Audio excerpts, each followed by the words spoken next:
બધા મિત્રોનું સ્વાગત છે આપણી યુટ્યુબ ચેનલમાં અને હું રેહાન જુનેજા। વિડીયોમાં વાત કરીશું આવતીકાલે જે માવઠાની અસર શરૂઆત થઈ છે। જો કે વાદળછાયા વાતાવરણ આજથી જ આપણે જે 6 તારીખને 6 થી લઈને 8 માર્ચ સુધીની જે આપણે સંભાવના વ્યક્ત કરી હતી, તો એટલા માટે આજથી જ વાતાવરણની અંદર પલટો આવી શકે છે, તેની આપણે આ વિડીયોની અંદર માવઠાની માહિતી આપી રહ્યા છે। તો એના પહેલાં આપણે નિવેદન કરીશું કે ચેનલને સબસ્ક્રાઇબ ન કરી હોય તો હવામાનની રેગ્યુલર અને સચોટ અપડેટ આપતી આ યુટ્યુબ ચેનલને સબસ્ક્રાઇબ કરી લેજો। સાથે સાથે આ વિડીયોને લાઇક આપી અને દરેક ગ્રુપમાં શેર કરી દેજો, જેથી અન્ય મિત્રોને પણ માહિતી પહોંચી શકે। ચેનલને સબસ્ક્રાઇબ કરવાનું ના ભૂલશો। ચેનલને સબસ્ક્રાઇબ કરશો એટલે આપણે જેવો તુરંત વિડીયો અપલોડ કરીશું તમારી પાસે આ નોટિફિકેશન વિડીયોનો આવી જશે। મિત્રો, સૌથી પહેલાં આપણે માવઠાની જે પહેલાં આજની માહિતી આપીએ તો આજે શક્યતા નહીવત છે, છતાં પણ આપણે આજે કચ્છના ભાગો છે અને ઉત્તર ગુજરાતના ભાગો છે, જેમાં આજે બપોર બાદ વાદળછાયું વાતાવરણ જોવા મળી શકે છે। અત્યારેથી જ વાદળ આવી શકે છે અને અમુક વિસ્તારોની અંદર વાદળછાયું વાતાવરણ જોવા મળી શકે છે અને આજે વરસાદની શક્યતા ખૂબ ઓછી લાગે છે। જોકે વાદળછાયું વાતાવરણ અમુક વિસ્તારોની અંદર આજે જોવા મળી શકે છે। વરસાદની શક્યતા ખૂબ ઓછી છે, છતાં પણ છાંટછૂટ ક્યાંક થાય તો અપરાધરૂપ જશે, બાકી આજે ખૂબ ઓછી શક્યતા લાગી રહી છે।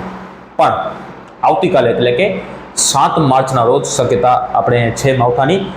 ક્યાં સૌથી વધારે શક્યતા છે તેની આપણે આ વિડીયોની અંદર માહિતી આપવાની છે, તો વિડીયોને અંત સુધી નિહાળજો અને આ વિડીયોને લાઇક આપી દેજો। તો મિત્રો, ખાસ કરીને ઉત્તર ગુજરાતની માહિતી આપે તો આ માવઠાની જે સૌથી વધારે અસર અને જે શક્યતા છે એ છે ઉત્તર અને મધ્ય ગુજરાત, જેમાં સૌથી વધારે આ માવઠાનું જોર જોવા મળી શકે છે।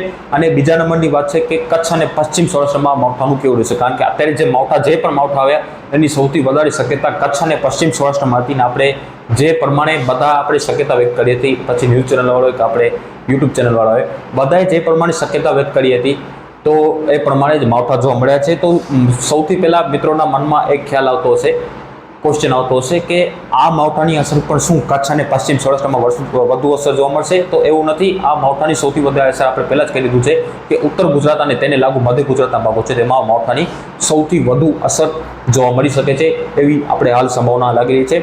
અને આવતીકાલે ક્રમશઃ જેમ જેમ સમય જશે તેમ વિસ્તાર પ્રમાણ થોડુંક વધતું જશે। આવતીકાલે એટલે કે 7 એપ્રિલના રોજ ઉત્તર ગુજરાત અને મધ્ય ગુજરાતના તમામ વિસ્તારોની અંદર વાદળછાયા વાતાવરણ વચ્ચે ગાજવીજ સાથે અમુક વિસ્તારોની અંદર હળવા ભારે ઝાપટા અને સીમિત વિસ્તારોની અંદર હળવા મધ્યમ વરસાદ ગાજવીજ સાથે જોવા મળી શકે છે અને અમુક વિસ્તારોની અંદર ભારે પવન પણ ફૂંકાઈ શકે છે એવી શક્યતા મને લાગી રહી છે ઉત્તર ગુજરાત અને મધ્ય ગુજરાતમાં। ઉત્તર ગુજરાતમાં બનાસકાંઠા હોય, સાબરકાંઠા હોય, અરવલ્લી હોય, મહેસાણા હોય, તમામ વિસ્તારોની અંદર પાટણ, તમામ વિસ્તારોની અંદર ગાજવીજ અને ભારે પવન સાથે વરસાદ જોવા મળી શકે છે। ગાજવીજનું પ્રમાણ પણ વધારે છે અને મિત્રો પવનનું જોર પણ વધારે જોવા મળી શકે છે, તો એ વાત પણ ખાસ નોટ કરી લેજો કે પવનનું જોર છે એ વધારે જોવા મળી શકે છે। આપણે પાછલા વિડીયોમાં જ કહ્યું હતું કે ઉનાળામાં જેટલા પણ માવઠા જોવા મળતા હોય છે એમાં પવનની જોર અને ગાજવીજનું પ્રમાણ છે વધુ જોવા મળતો હોય છે, ચોમાસાનો જેવો માહોલ સર્જાઈ જતો હોય છે।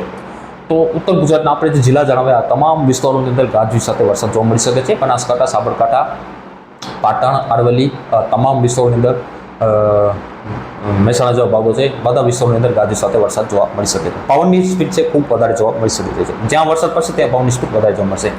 મધ્ય પૂર્વ ગુજરાતની વાત કરીએ તો મધ્ય પૂર્વ ગુજરાતમાં પણ અમદાવાદ, નડિયાદ, ગાંધીનગર, વડોદરા, આણંદ, સાણંદ, ખેડા, વિરમગામ આ વિસ્તારોની અંદર પણ બધા વિસ્તારોની અંદર આપણે જે જિલ્લા જણાવ્યા પ્રમાણે આ વિસ્તારોની અંદર પણ ગાજવીજ અને ભારે પવન સાથે વરસાદ જોવા મળી શકે છે। છૂટાછવાયા વિસ્તારોની અંદર હળવા મધ્યમ વરસાદ જોવા મળી શકે છે। અને સૌરાષ્ટ્રની કચ્છની વાત કરીએ તો પહેલાં દક્ષિણ ગુજરાતનું એન્ડમાં બતાવીશું। સૌરાષ્ટ્રની વાત કરીએ તો સૌરાષ્ટ્રમાં પણ જે ખાસ કરીને પશ્ચિમ સૌરાષ્ટ્ર છે, જેમાં દેવભૂમિ, દ્વારકા, ખંભાળિયા, જામનગર આ વિસ્તારોની અંદર પણ ગાજવીજ સાથે હળવા ભારે ઝાપટા જોવા મળી શકે છે। આ માવઠાની અંદર છૂટાછવાયા વિસ્તારોની અંદર વાદળછાયા હળવા ભારે ઝાપટા પવન સાથે ભારે પવન સાથે જોવા મળી શકે છે। ગાજવીજનું પ્રમાણ થોડું જોવા મળી શકે છે। કચ્છના ભાગોની અંદર પણ આ છૂટાછવાયા વિસ્તારોની અંદર હળવા ભારે ઝાપટા જોવા મળી શકે છે। ગાજવીજ અને ભારે પવન સાથે આવતીકાલે 7 તારીખના રોજ વાદળછાયા વાતાવરણ છે, ગાજવીજ સાથે અમુક વિસ્તારોની અંદર હળવા ભારે ઝાપટા, અમુક વિસ્તારોની અંદર હળવો વરસાદ ગાજવીજ સાથે જોવા મળશે। પવનની સ્પીડ છે ખૂબ વધારે જોવા મળી શકે છે। સૌરાષ્ટ્રના બાકી વિસ્તારોની વાત કરીએ તો સૌરાષ્ટ્રના જે દક્ષિણ ભાગો છે, જેમાં ગીર સોમનાથ, અમરેલીના ભાગો છે, આ વિસ્તારોની અંદર પણ વાદળછાયા વાતાવરણ છે, ક્યાંક હળવા ઝાપટા ગાજવીજ સાથે પડી શકે છે, ભારે પવન થોડુંક વધારે ફૂંકાઈ શકે છે। ભાવનગર આસપાસ છે, મધ્ય ગુજરાતને લાગુ વિસ્તારો છે, જે ખંભાત લાગુ વિસ્તારો છે, તેમાં વધુ શક્યતા છે અને ભાવનગરમાં પણ ગાજવીજ સાથે હળવા મધ્યમ વરસાદ અમુક વિસ્તારોની અંદર આવતીકાલે જોવા મળી શકે છે। પવનની સ્પીડ છે તો વધુ જોવા મળી શકે છે। દક્ષિણ ગુજરાતની વાત કરીએ તો દક્ષિણ ગુજરાતમાં માવઠાની ખૂબ નહીવત શક્યતા છે, છતાં પણ જે ભરૂચ આસપાસ વિસ્તારો છે ત્યાં ગાજવીજ સાથે હળવા ભારે ઝાપટા જોવા મળશે। બાકી વિસ્તારોની અંદર વાદળછાયા વાતાવરણ જોવા મળે અને ક્યાંક છાટાછૂટી કે અમુક વિસ્તારોની અંદર વરસાદી ઝાપટા જોવા મળે તો વાતાફરજૂપ છે, બાકી આ માવઠાની અસર પણ દક્ષિણ ગુજરાતમાં ખૂબ ઓછી દેખાઈ રહી છે. બીજો સૌથી વધારે શક્યતા છે એ ઉત્તર ગુજરાત અને તેને લાગુ મધ્યપૂર્વ ગુજરાતમાં છે, અને બીજા નંબરમાં કચ્છ અને પશ્ચિમ સૌરાષ્ટ્રમાં સૌથી વધારે શક્યતા રહેશે.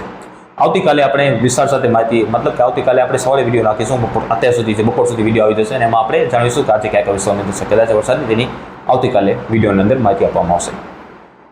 આભાર.